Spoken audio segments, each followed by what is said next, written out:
Voilà, et bienvenue à vous si vous nous rejoignez à l'instant, en direct bien sûr, édition spéciale après la victoire de Donald Trump, avec cette question à présent. Quelles conséquences sur la campagne électorale en France? Que ce soit sur le fond, avec les thèmes portés, ou sur la forme, avec l'enjeu des sondages qui se sont complètement trompés. L'onde de choc de l'élection de Donald Trump est importante. Cette élection anti-système gonflerait les voiles de Marine Le Pen pour 2017. On en parle avec nos invités ce soir. André Berkoff, bonsoir. Bonsoir Sonia. Et bienvenue, essayiste, journaliste, et vous aviez réalisé pour Valeurs Actuelles l'interview de Donald Trump, la première interview en Europe de celui qui est aujourd'hui le président élu. Avec nous, Éric Fotorino, bonsoir. Bonsoir Sonia. Directeur et fondateur de l'hebdomadaire Le 1. Messieurs, d'abord, André Berkoff, justement, puisque vous avez été l'un des premiers à l'interviewer en Europe, et vous aviez dit, je me souviens, sur ce plateau, attention, il y a autre chose que l'outrance, que la transgression, que la harangue derrière le personnage de Trump. Il y a un phénomène beaucoup plus complexe. Est-ce qu'on n'a pas voulu le voir ou est-ce qu'on n'a pas su l'appréhender? Non, je crois qu'on n'a pas voulu le voir. D'abord, c'est extrêmement simple. Si vous voulez, je vais être un peu rude. Vous avez quand même une génération médiatico-politique qui a pris un peu l'habitude de raisonner en poulet en batterie. C'est-à-dire, il y a formol, formation, formatage. Donc, ceux qui sont du milieu, ça se passe très très bien, on discute dans ce genre de milieu, on est entre gens de bonne volonté, propre sur soi, et on se quitte, on se fait des amabilités. Et puis il y a les autres. Les autres qui sont un peu bruts de décoffrage, qui sont pas très proches, qui utilisent leurs doigts quelquefois pour manger. Donald Trump. Donald Trump, il ne faisait pas partie du milieu. Même s'il était milliardaire, il fait partie du système, attention. Mais pas du milieu. Pas du milieu, c'est très important. Nuance importante. Donc ce type arrive, survient et fait cette campagne hallucinante. Je voudrais raconter deux choses. Quand je suis allé le voir, ici comme à New York, on m'a dit mais qu'est-ce que tu vas voir ce type? Va le voir très vite, publie très vite, parce que dans un mois, il est oublié. Il fait ça pour la publicité de ses immeubles et de sa marque, le reste, il s'en fiche. On a vu le résultat. Et enfin, je crois qu'il y a eu quelque chose qui a été vraiment de l'histoire du déni. Et regardez, les sondages, n'en parlons pas, enfin, parce que les sondages, il y a vraiment quelque chose à dire sur cette tyrannie, sur ce conditionnement des sondages. Et enfin, la manière dont un certain nombre de sachants et d'experts ne se relaient qu'entre soi et ne voient plus du tout ce qu'il y a un peuple. Oui, ça ne les intéresse plus. C'est une vraie question. Hein. D'ailleurs, le New York Times et le Washington Post, via leurs éditorialistes, ce soir, ont publié des mea culpa, une autocritique, j'allais dire, courageuse, sincère, franche, directe, qui nous oblige aussi peut-être. Il est un peu tard, mais c'est vrai. Moi, je pense que... Alors, c'est un combat ou un débat, mais je suis assez d'accord avec ce que dit André sur ce point-là. Parce que le déni, c'est que Donald Trump, c'est un produit de l'Amérique. Nous, le 1, on a fait au mois de mai un numéro qui s'appelait « Trump, c'est aussi l'Amérique ». Et effectivement, il allait voir des électeurs qu'Hillary Clinton n'allait pas voir, notamment les mineurs du charbon. Il allait les voir. Il leur disait, vous savez, si je suis élu, vous avez intérêt à vous reposer maintenant parce que moi, je vais vous faire bosser. Alors elle allait même pas les voir en considérant que ça n'existait pas. Donc, si vous voulez, cette fracture entre les élites mondialisées, comme on dit, et le peuple, eh bien, c'est quelque chose que l'administration Obama et Obama lui-même n'a pas su gérer, entre guillemets. 120 millions d'exclus dans l'Amérique d'Obama. 120 millions de personnes dont les revenus n'ont pas bougé pendant 35 ans. Donc, bien avant Obama, 16 000 $ par an. Donc, ces gens-là, à un moment donné, 120... Vous savez, on dit la rage des classes moyennes blanches, du petit blanc, etc. Mais ce sont des gens qui se sont dit à un moment donné, lui, Trump, il boit pas de vin, il boit de la bière. On comprend ce qu'il dit. Après, ça aura des échos avec Marine Le Pen. On comprend ce qu'il dit. Donc ça veut dire qu'à un moment donné, ces gens-là, ils y sont allés. C'est important ce que vous dites, parce que André Berkoff, depuis ce matin, on lit et on dit que c'est la fin du rêve américain. Mais est-ce que c'est vraiment le cas? Est-ce que quelque part, Donald Trump ne l'incarne pas d'une autre manière? Certains, même les plus déshérités, les plus etc., ont envie de lui ressembler, qu'on le veuille ou pas. Tout à fait, mais je vais vous dire, moi je suis allé à un de ces meetings, je suis allé le voir, mais je suis allé à un de ces meetings, et j'étais très frappé, il y avait évidemment 30 000 personnes, etc., côté rockstar, mais c'est pas ça le problème. Le problème, je demandais à Jean combien vous gagnez par mois. Il disait 1 500, 2 000 $, 3 000 $. J'ai dit, mais attendez, et vous suivez, et vous avez envie de suivre jusqu'au bout, un multimilliardaire? Je comprends pas. Il me dit, mais attendez, c'est très simple. Lui, il ne sera pas acheté par un lobby. Il n'a pas besoin d'être vendu, il a son fric. Et puis deuxièmement, et surtout, il dit ce que nous, on ne peut pas dire. Là, je rejoins tout à fait Éric, c'est-à-dire que si cette Amérique désenchantée, cette Amérique désincarnée, cette Amérique oublié eh bien, cette Amérique périphérique, comme on a la France périphérique. Comme en France. Voilà. Et là, on a Comme l'excellent livre, des excellents livres de Christophe Guilluy. Voilà. Non, mais c'est-à-dire que c'est vraiment le même problème. Et en 2 mots, je voulais quand même donner une image. Guilluy l'a nommé, mais moi, je suis très frappé. Si vous voulez, tout se passe comme si une élite a donné un plan de licenciement massif à toute la petite classe. Petits agriculteurs, petits commerçants, petits ouvriers, etc. En disant, écoutez, débrouillez-vous, on n'a plus besoin de vous. Eh bien, ceux-là, ils ne sont pas très contents et ils le montrent. Éric Fotorino, je vais vous laisser réagir. Je voudrais d'abord qu'on fasse un tour d'horizon des réactions politiques en France, parce qu'on va parler à présent bien, des éventuels effets et conséquences. C'est un tour d'horizon préparé par Sophie Normand-Couturier. L'élection de Trump ou la nouvelle pomme de discorde entre Alain Juppé et Nicolas Sarkozy. L'ancien chef de l'État qui y voit un refus de la pensée unique et s'adresse au cœur de son électorat. Le message du peuple américain doit être entendu. Il exprime une volonté de changement. Il exprime le refus d'une pensée unique, cette pensée unique qui ne voit pas l'exigence des peuples quant à la maîtrise de l'immigration et au respect des frontières. De son côté, le maire de Bordeaux agite le spectre de l'extrémisme et se pose en rassembleur pour 2017. Il y a des leçons à tirer aussi pour la France. Je ne veux pas que la France s'engage dans la voie de l'extrémisme et de la démagogie. C'est la raison pour laquelle, plus que jamais, je veux rassembler tous ceux qui se font une certaine idée de la France et de la République. Tente de tirer son épingle du jeu, Marine Le Pen s'est empressée de féliciter le nouveau président américain et voit dans sa victoire une bonne nouvelle pour ses ambitions présidentielles. Les Américains ont voté. Ils ont refusé le statu quo. Ils ont montré par une décision qui a surpris ceux qui croient que les situations sont immuables, que le monde bouge. Marine Le Pen, Donald Trump, même scénario catastrophe pour le premier secrétaire du PS. Dans un tweet, il met en garde le parti, appelle au rassemblement de la gauche, appel jusque-là pas entendu. Éric Fotorino, ce qui est frappant, c'est que tout le monde voit, j'allais dire, Trump à sa porte. C'est un petit peu ça. Chacun tire les leçons à son avantage, ou en tous les cas pour provoquer un électrochoc en vue de 2017. Oui, bien sûr. Alors, ce qui nous occupe en ce moment, c'est la primaire de la droite. Et c'est intéressant parce que, comme nous disent les sondeurs, alors on verra, sur un corps électoral qu'on ne connaît pas, on ne sait pas si les gens vont vraiment aller voter, etc. Bref, ce qu'ils nous disent, c'est qu'Alain Juppé est largement devant Nicolas Sarkozy. On nous dit même que les nuages de points sont cohérents et convergents. Très bien. Nuages de points, j'adore. Voilà. Bon, mais qu'est-ce que ça veut dire aujourd'hui? C'est que Alain Juppé, son score, c'est dû au fait qu'il catalyse l'anti-Sarkozy. Mais demain, est-ce que les électeurs à la primaire ne vont pas se dire, est-ce qu'on élit quelqu'un contre Sarkozy ou est-ce qu'on élit quelqu'un, si on élit en plus le futur président à ce premier tour de la primaire, au deuxième tour de la primaire, celui qui pourra être le plus fort contre Marine Le Pen, dont il est quasiment assuré qu'elle soit au deuxième tour. C'est plus la même chose d'avoir un président pour tant de paix et un président pour tant de guerre. Surtout avec ce contexte, avec Poutine, on connaît, on voit maintenant Trump, donc on se dit est-ce que c'est un président pour tant de paix? Alors là, c'est peut-être Juppé, ou est-ce que c'est un président pour tant de guerre? Et là, c'est peut-être Sarkozy. Est-ce que ça bouscule, oui, tous nos calculs, tout l'échiquier, tout le puzzle en ce moment? Ce qui est intéressant, c'est que je ne sais pas ce qui va se passer pour la primaire à droite, qui me paraît, et je l'avais dit ici, chez vous, au jeune Geoffroy Didier, qui était emporté par la tourmente très vite, dans les alluvions. J'avais dit que c'était un cancer métastasé pour la droite, et on le voit tous les jours. Une connerie intégrale, excusez-moi du mot. Maintenant, vraiment, par rapport à ça, ce qu'on espère, je vais vous dire, Trump, on peut lui reprocher tout ce qu'on veut, sauf sa franchise, sauf de dire les choses, les mots, de mettre les mots MOTS sur les mots MAUX de façon extrêmement brute de décoffrage.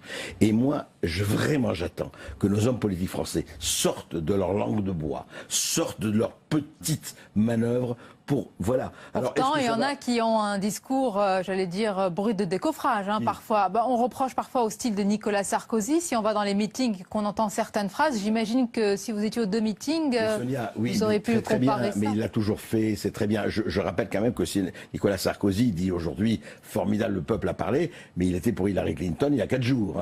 Je veux dire, bon, alors aujourd'hui, on se raccroche aux branches, c'est très bien, tout le monde se raccroche aux branches. Le problème, il n'est pas là. C'est qu'aujourd'hui, les gens ont besoin de franchise et de presque brutale, même pas presque, brutale.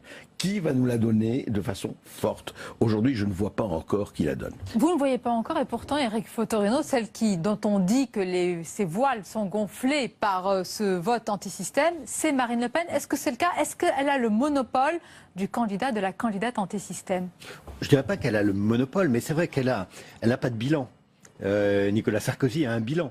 Et si on regarde les candidats de la primaire, François Fillon, à son niveau, a un bilan. François Hollande a un bilan.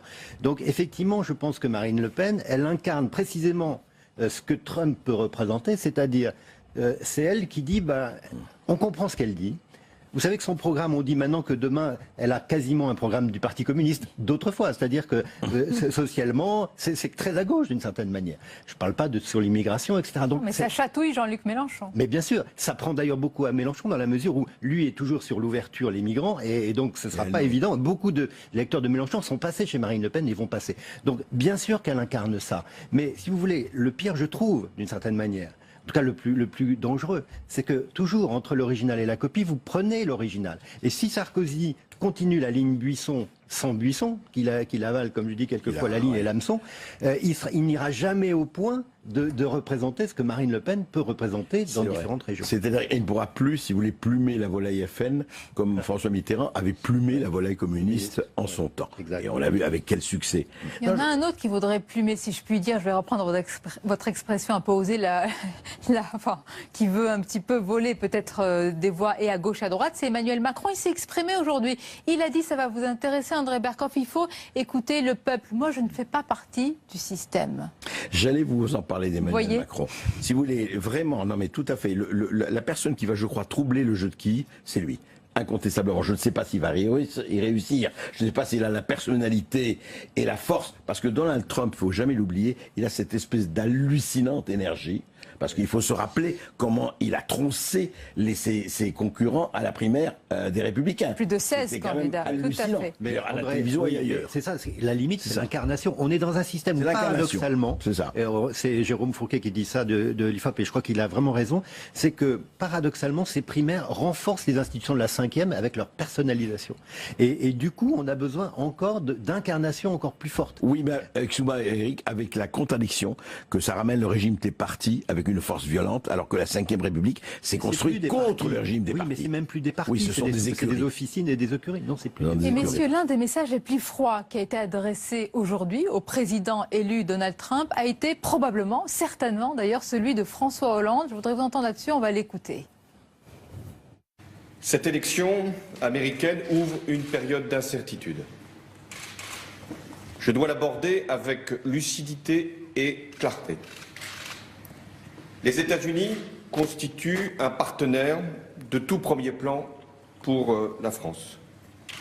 Et ce qui est en jeu, c'est la paix, c'est la lutte contre le terrorisme, c'est la situation au Moyen-Orient, ce sont les relations économiques et c'est la préservation de la planète. Sur tous ces sujets, j'engagerai sans tarder une discussion avec la nouvelle administration américaine. Elle entrera en fonction le 20 janvier. Mais je le ferai avec vigilance et franchise, car certaines positions prises par Donald Trump durant la campagne américaine doivent être confrontées aux valeurs et aux intérêts que nous partageons avec les États-Unis. Le président français qui met donc en garde Donald Trump sur un certain nombre de sujets et qui parle d'une période d'incertitude. Que faut-il en penser, André Berkoff? Est-ce que notre logiciel est le bon alors que l'Amérique de Trump s'est imposée à nous tous? Écoutez, d'abord, franchement, est-ce que c'était le moment que le brave petit François Hollande vient dire « Attention Trump, si tu ne prends pas ce qu'on a fait à la COP 21, tu vas voir ce qui va t'arriver ». C'est quoi ce discours? Franchement, attention, il est là avec ses petits points en disant attention mon petit Donald, tu vas voir ce qui va t'arriver. Il ne lui donne pas un blanc-seing peut-être. Non, mais c'est pas une question de blanc-seing, c'est qu'il fallait saluer et laisser les choses après et pas dire la France va s'avancer. C'est encore cette espèce de discours où les mots n'ont rien à voir avec les choses. Vous êtes d'accord, Éric Fotorino? J'allais dire malheureusement un peu quand même, oui, mais aussi je pense que on voit bien, vous savez, la France, on dit que c'est plus une grande puissance, mais c'est une moyenne puissance, voire une moyenne impuissance. Et vous savez, le body language, comme disent les Américains, quand on voit Hollande dire attention à Donald, il n'est pas crédible. Et ce qui me navre, moi, c'est pas tant ce qu'il dit sur le fond, après tout on peut le partager, mais c'est simplement, les mots ne sont plus audibles parce que celui qui les porte n'est plus crédible. Et ça, je pense que c'est difficile, quel que soit le président élu. Alors maintenant, je voudrais qu'on conclue ce match des idées avant de recevoir dans quelques instants pour le grand entretien, c'est le journaliste et éditorialiste Jean-Michel Apathy. Je lui poserai d'ailleurs la même question, André Berkoff, sur tous les discours qu'on a eus tout au long de cette campagne américaine. Il y a une véritable leçon à tirer. Leçon d'abord, vous l'avez dit, c'est le populisme, leçon pour l'Europe, pour le monde, et également pour les experts, pour les journalistes, pour les sondeurs. Il y a eu beaucoup de discours moralisateurs, maintenant qu'on appelle l'establishment, je ne sais pas qu'est-ce qu'on y met. Quelle leçon est-ce qu'il faut tirer de cela? Est-ce qu'il y a une responsabilité lourde, importante? Qu'est-ce qu'on n'a pas voulu voir? C'est très simple. Où les gens, les responsables, les sachants, comme on dit, médiatico, politico... Vous en faites un peu partie, non, ces sachants, même si vous avez un discours très direct. Oui, enfin moi, j'essaye d'avoir un discours en tout cas un tout petit peu différent. Enlevez-le un tout petit peu, il est différent. Non, ce que je veux dire, simplement, c'est que ce qu'ils ne comprennent pas, ce que nous ne comprenons pas, je ne me mets pas en dehors, c'est que si on continue comme ça, on va être décrédibilisé complètement. Moi, j'ai été frappé par une chose chez Trump, c'est que Trump, il doit une partie de sa réussite à la manière dont il a fait l'ubérisation de la politique, parler directement, via les réseaux sociaux, à ses électeurs, citoyens, consommateurs. Et si on continue comme ça, alors que je crois tout à fait dans le journalisme, le vrai journalisme qui fait en perspective, qui sélectionne, eh bien si on continue comme ça à faire de l'idéologie sous prétexte d'objectivité, eh bien on va se casser la gueule. Éric Foton, je vais vous laisser répondre, et en même temps je vais vous montrer vos unes. Oui. Celle-ci, donc c'était Trump, c'est aussi l'Amérique. Et j'avais lu vraiment pour préparer les débats ce dossier incroyablement complet et qui était finalement prémonitoire. Oui, bien sûr. Et voici le dernier en date. Good Morning America. Avec un aigle qui n'est pas très sympathique. Mais c'est vrai que ce que dit André Berkoff sur le journalisme, je le partage parce que, vous savez, on parle beaucoup en ce moment de l'indépendance des journalistes, on parle de Bolloré, etc. Mais je crois que la pire des soumissions, c'est la soumission aux préjugés. C'est-à-dire que quand on va au devant du réel, en considérant que le réel n'existe pas et qu'il doit être ce qu'on pense soi, il ne faut pas faire ce métier. Parce que être journaliste, c'est être bousculé par le réel. Même si le réel ne vous déplaît, vous ne pouvez pas le changer. C'est ça le boulot. Il faut le décortiquer, il faut l'expliquer. Voilà. Et ça, moi, je crois que c'est très important. Et ce qu'on voyait Robert Kagan, par exemple, expliquer, donc ce politiste dans Le 1 il y a quelques mois, il disait, mais Trump, c'est un produit, le parti républicain a ouvert la brèche. Trump a attrapé tout ça. C'est pas lui qui a inventé le racisme aux États-Unis. Le parti républicain est rentré là-dedans contre Obama. Et ils ont démoli la Maison-Blanche et toutes les institutions contre Obama. Et ils ont récolté Trump. Donc c'est ça qui est, je trouve, très simpliste quand on dit « Ah oui, mais Trump, c'est pas possible ». Bien sûr que ça, moi je trouve ça terrible pour l'Amérique. Mais en même temps, il faut bien voir que le discours médiatique a été aveugle. Et regardez, Brexit, ça ne devait pas arriver. Souvenez-vous 2005, le référendum constitutionnel en 2005. Je me souviens qu'au Monde, j'étais à l'époque journaliste au Monde, bien on ne pouvait pas dire qu'on allait faire un reportage sur les nonistes, parce que les nonistes n'existaient pas. Ils ont existé le jour du suffrage. Rappelez-vous une chose, voilà, c'est très simple. Si un journaliste, et je rejoins Éric là-dessus, victime de préjugés, vous savez, il en arrive à ce que Bertolt Brecht disait, on dissout le peuple. C'est vrai que le peuple nous gêne, ce peuple. Ah non, mais il nous embête. Changeons de peuple. Il ne vote pas bien. Et nous savons mieux que vous ce qui est bon pour vous. Ouais. Voilà. Cette posture paternaliste, imbécile, doit disparaître. Merci en tous les cas, messieurs, pour ce match des idées très franc. Merci à vous. Dans quelques instants. Gaulliste que je suis, la décision du peuple est la seule légitimité incontestable. Nous devons aussi tirer de cette élection quelques enseignements. Se relaie qu'entre soi et ne voit plus du tout ce qu'il y a un peuple.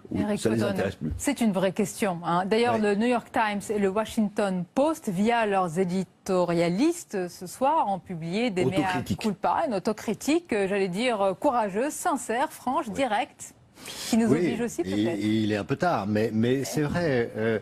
Moi, je pense que... Alors, c'est un combat ou un débat, mais je suis assez d'accord avec ce que dit André sur ce point-là. Parce que le déni, c'est que Donald Trump, c'est un produit de l'Amérique. Nous, le 1, on a fait au mois de mai un numéro qui s'appelait Trump, c'est aussi l'Amérique. Président élu. Avec nous, Éric Fotorino, bonsoir. Bonsoir, Sonia. Directeur et fondateur de l'hebdomadaire Le 1. Messieurs, d'abord, André Berkoff, justement, puisque vous avez été l'un des premiers à l'interviewer en Europe, et vous aviez dit, je me souviens, sur ce plateau, attention, il y a autre chose que l'outrance, que la transgression, que la harangue. Derrière le personnage de Trump, il y a un phénomène beaucoup plus complexe. Est-ce qu'on n'a pas voulu le voir ? Ou est-ce qu'on n'a pas su l'appréhender? Non, je crois qu'on n'a pas voulu le voir. D'abord, c'est extrêmement simple. Si vous voulez, je vais être un peu rude. Vous avez quand même une génération médiatico-politique qui a pris un peu l'habitude de raisonner en poulet. Hallucinante. Je voudrais raconter deux choses. Quand je suis allé le voir, ici, comme à New York, on m'a dit, mais qu'est-ce que tu vas voir ce type? Va le voir très vite, publie très vite, parce que dans un mois, il est oublié. Il fait ça pour la publicité de ses immeubles et de sa marque, le reste, il s'en fiche. On a vu le résultat. Et enfin, je crois qu'il y a eu quelque chose qui a été vraiment de l'histoire du déni. Et regardez, les sondages, n'en parlons pas, enfin, parce que les sondages, il y a vraiment quelque chose à dire sur cette tyrannie, sur ce conditionnement des sondages, et enfin, la manière dont un certain nombre de sachants et d'experts ne sont batterie. C'est-à-dire, il y a formol, formation, formatage. Donc, ceux qui sont du milieu, ça se passe très très bien, on discute dans ce genre de milieu, on est entre gens de bonne volonté, propre sur soi, et on se quitte, on se fait des amabilités. Et puis il y a les autres. Les autres qui sont un peu bruts de décoffrage, qui sont pas très proches, qui utilisent leurs doigts quelquefois pour manger. Donald Trump. Donald Trump, il ne faisait pas partie du milieu. Même s'il était milliardaire, il fait partie du système, attention. Mais pas du milieu. Pas du milieu, c'est très important. Nuance importante. Donc ce type arrive, survient et fait cette campagne. Voilà, et bienvenue à vous si vous nous rejoignez à l'instant, en direct bien sûr, édition spéciale après la victoire de Donald Trump, avec cette question à présent, quelles conséquences sur la campagne électorale en France? Que ce soit sur le fond, avec les thèmes portés, ou sur la forme, avec l'enjeu des sondages qui se sont complètement trompés. L'onde de choc de l'élection de Donald Trump est importante. Cette élection anti-système gonflerait les voiles de Marine Le Pen pour 2017. On en parle avec nos invités ce soir. André Berkoff, bonsoir. Bonsoir Sonia. Et bienvenue, essayiste, journaliste, et vous aviez réalisé pour Valeurs Actuelles l'interview de Donald Trump, la première interview en Europe de celui qui est aujourd'hui le président.